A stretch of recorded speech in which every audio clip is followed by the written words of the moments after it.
What is happening? Welcome to the Plus Pitch Podcast, your morning pitching podcast from PitcherList.com. My name is Nick Pollack. Today is June 10th, and yes, we are going to talk about baseball. Eury Perez, he made his return to the majors from Tommy John yesterday, and how good was it? Well, he might be the Miami Vice for your teams, as it was 3 innings, 4 earned runs, 4 hits, 2 walks, and just 5 strikeouts. I mean, 5 strikeouts is all right. 70 pitches, though.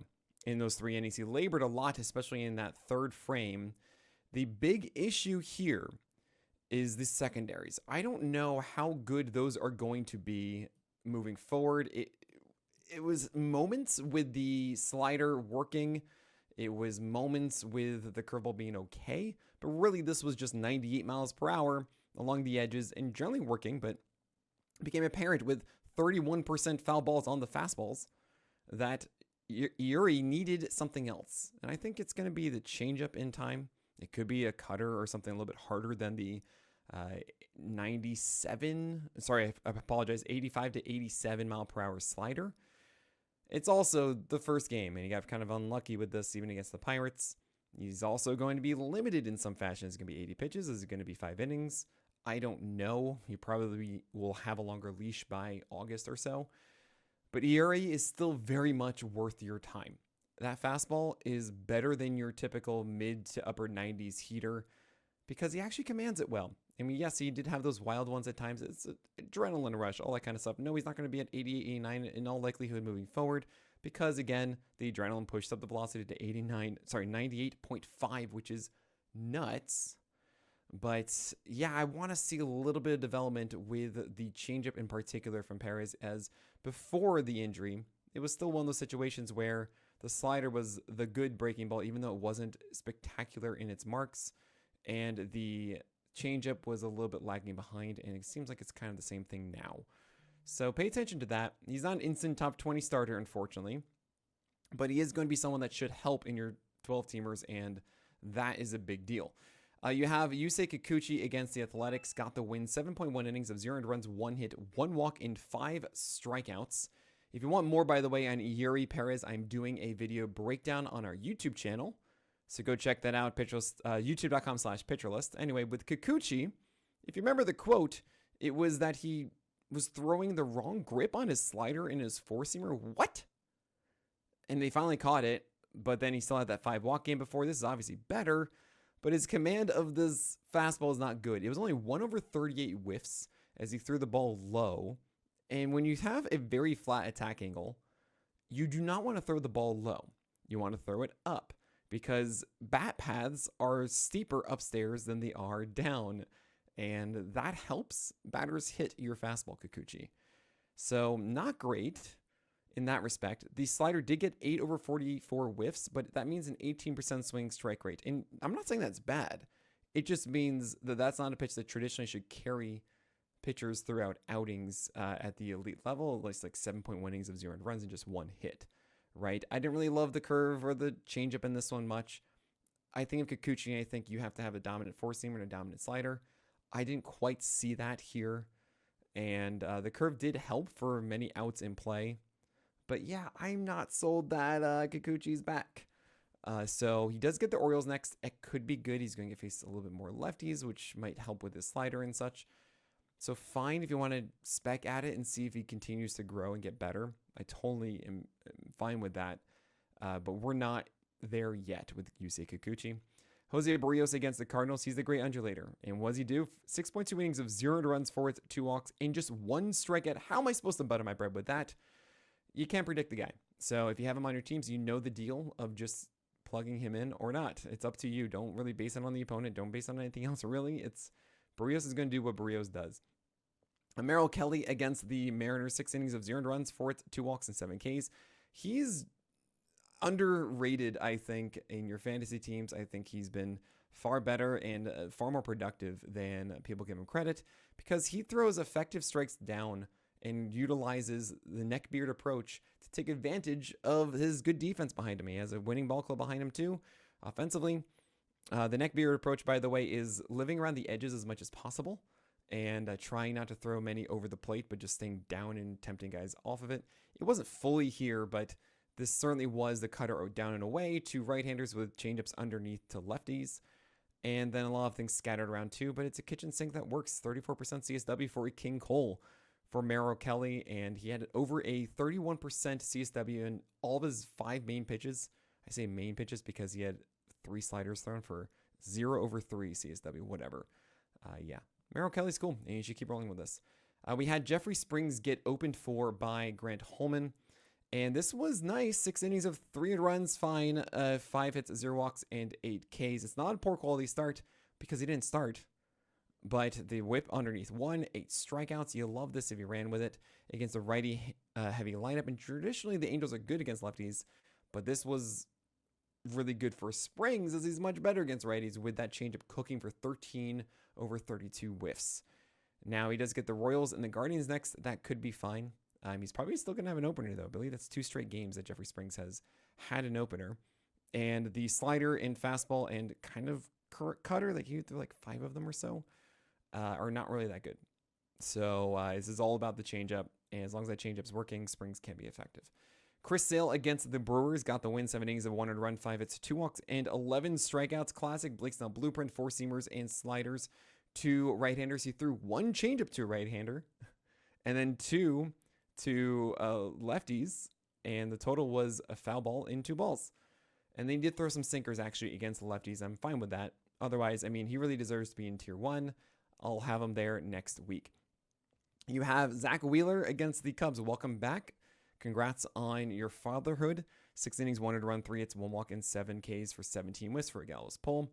And by the way, Jeffrey Springs would have gotten the golden goal if he started, but he didn't. It was 20 whiffs and 38% CSW. Wild.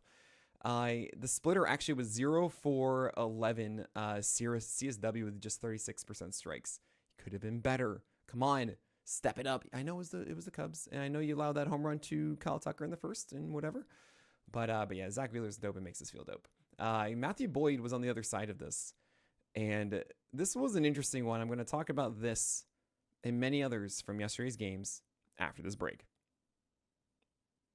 Matthew Boyd, 6 innings, 1 run. We'll take that against the Phillies, except it was 8 hits and 2 walks, which is a terrible whip, and 0 strikeouts.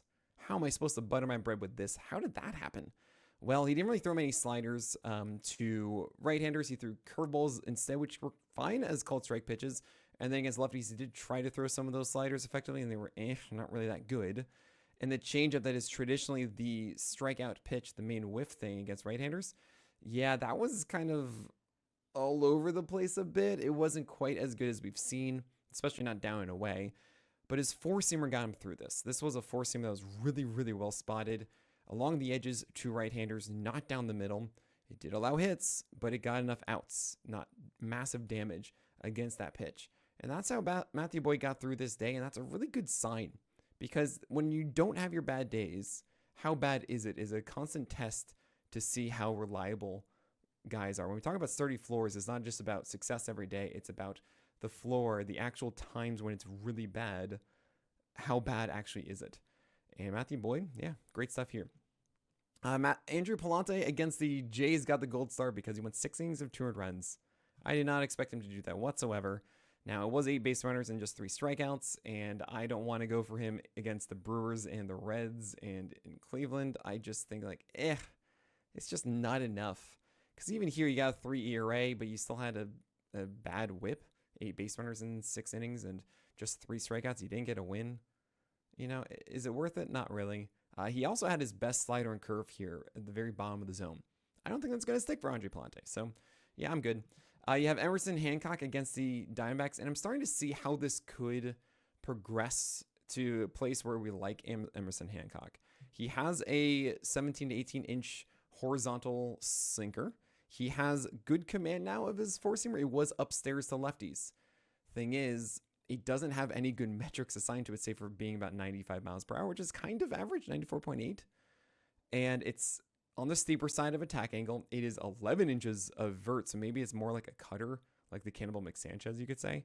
But it still earned 7/36 whiffs because it is located well upstairs to lefties. Now, the sinker was underneath it and not well spotted, and the changeup was not doing enough against lefties for him to really have a field day there. While against right-handers, sure, he's trying to throw that sinker, which was okay location, and the slider wasn't really helping much. So you can see in the past from Hancock having really good days with the changeup and being able to get that sinker inside to righties, and we've also seen the slider do all right. If all those pitches come together, yeah, this can be a good pitcher. This can be something like a Toby to a Holly for Emerson Hancock, and this is his first year actually really getting a feel for things with all the injuries that the Mariners have dealt with. Even though Kirby is back, now you have Bryce Miller on the IL. We don't know when Logan Gilbert is going to return. So Hancock is getting a lot more of a runway than initially expected, and I'm happy for it for next year, Hancock, but not really this year. Maybe by the second half, he actually is putting this all together in a really good way and consistently. That'd be cool. You have Aaron Savaldi against Atlanta, 4.2 innings of 200 runs, 5 hits, 2 walks, and 5 strikeouts. I'm not going to get excited about Savaldi until I see the curveball and the sweeper doing really well. Only 20% usage combined with 12 curves and 4 sweepers. And the 4-seamer and the sinker just kind of, ugh.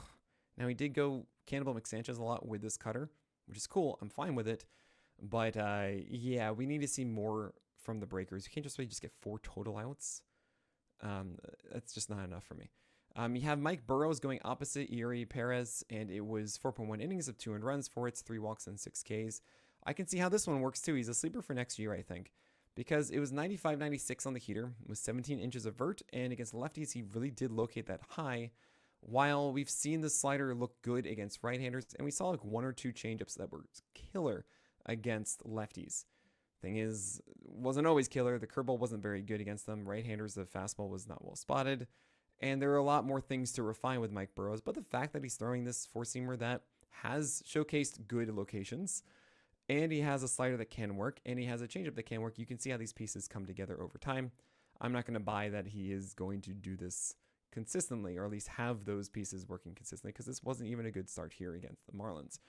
Brian Bayo had a more productive outing, but is it quite there yet? 6.1 innings of 300 runs, 7 hits, 1 walk, and 4 strikeouts. The changeup, 8 thrown, 0 CSW. This was not a changeup game. And that itself is really why I think that Bayo didn't have a better overall performance here. That said, the sweeper went 76% strikes and allowed just 1 hit on 29 thrown, which is really good.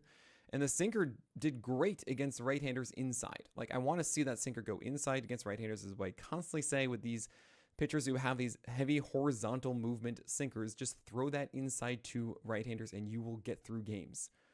Now, lefties, he's trying to go upstairs with his 4-seamer at a 1.4 height adjusted VAA, and that can work, but it's not really that good of a 4-seamer otherwise. He has to spot that consistently. The sinker mixed in with it, the changeup wasn't there, etc. It's not quite the thing that we want to see. He also threw more sweepers to lefties than righties. That's Brian Bayo. And I want to apologize. I said yesterday that Logan Webb was doing the same. He's had starts where he's done that, but it's not actually that way. He's still throwing more changeups to lefties than he is to righties, and more sweepers to righties than lefties with a sweeper. That's Logan Webb. But Brian Bayo, yeah, this isn't really it. You need that changeup at least for lefties, if not also as a weapon against righties. So we'll see how this turns out over time. I don't want to do this with the Yankees. Maybe the Giants after, if I see more of the same, or at least movement forward from there. He really needs that changeup to be something that we focus on. Shane Baz, man. Shane Baz was pretty good through 5 innings. I believe he had a really bad second frame. And then the beginning of the 6th was rough. It was a hit by pitch and a walk and a home run, I believe it was. Or it was something, I can't remember. Essentially, he had 2 runners on, and they got inherited on after that. And the single run they had before was all these weird things combined to get them in. But long story short, 5.1 innings of 300 runs, 3 hits, 3 walks, and 5 Ks. As I mentioned, careful Icarus here. The 4-seamer is really good. It is a fantastic foundation. And the curveball is still effective. It wasn't located down often, but it was over the plate, and guys couldn't really do anything with it. But I want to see that low, because then we can do Blake Snell blueprint and get more than 5 strikeouts, actually put away batters. The other element, though, is that Baz does really need a third pitch. He can't really do it with 4-seamer curve. He can, but he needs something else, and he's trying to make it that the changeup. It's not really located super well against lefties. It gets floated a lot. He just doesn't have the feel that we want him to have with it. At least he's not throwing the slider. 0 thrown finally. Not like 3 or 4 of them. 0. Thank you, Baz. Now figure that pitch out. It can't be that slider. It's got to be a different one, maybe a cutter version of it. I don't know, but figure something out that is a reliable third pitch, get that curveball down, and we are then cooking. And I do think that this is the first year of Shane Baz actually having consistent starts. I've talked about that a lot with many guys, but that's one of the things that I think we overlook a bit. At least I certainly do when I think about grading them throughout the year. Is the younger guys who haven't really had the opportunity to develop in season before, as long as they get the innings, they generally get better. And we're seeing that a bit from Lodolo. I'm having more faith in him because he's not had this runway for a long time with his health, and I think that it's helping him out. I'm curious about Dustin May as we get later in the season, but he hasn't had any growth really, maybe a little bit.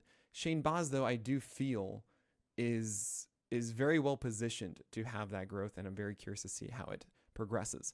Wade Miley made his start. I can't believe it. He had a game of relief and was terrible, and this was 5 innings of 300 runs, and he got a win. 9 base runners, though. 5 hits, 4 walks, 2 Ks. He's going ultra changeups and cutters, which are, they calling sliders. It's cutters. It's 88 miles per hour, while his fastball's 91, 92. But the changeup location generally was good. The cutter was okay. I mean, he did go inside on it, but they didn't chase it as right-handers. And he did get mostly right-handers, which benefits him because he is this slider changeup. Yeah, we don't want to go with this against the Tigers at all, of course. And this is replacing Hunter Green because he's pretty much out for the season now. And, oh boy. Where's Chase Burns? Bring him up, please. Maybe Chase Petty or Connor Phillips. Just, there are these exciting guys with the Reds, and Chase Burns would be that guy. That'd be so cool. Luis Ortiz against the Reds carpet. 4.2 innings of 4 runs, 9 hits, 1 walk, and 5 Ks. You can see how it can come together. But yeah, 52% strike rate on his four-seamer. Changeups were very middle. The sinker did not find the edge. It was also middle a bit.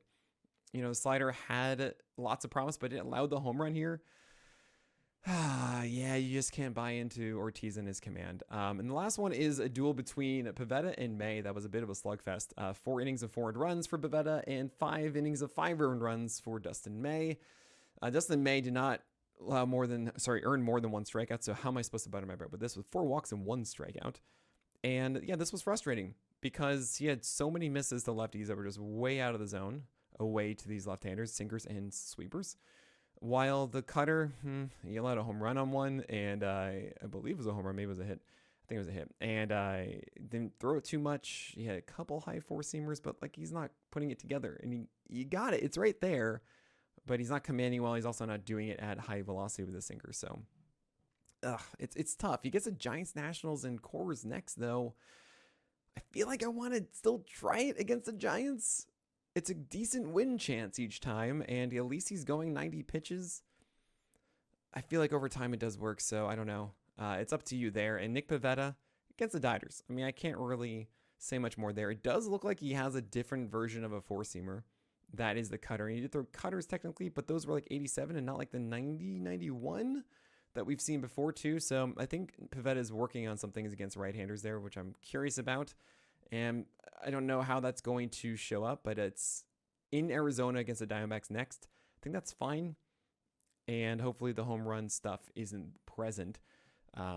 Moving forward with Pivetta, I'm just crossing my fingers. He's just been so good that you can't really not do it now.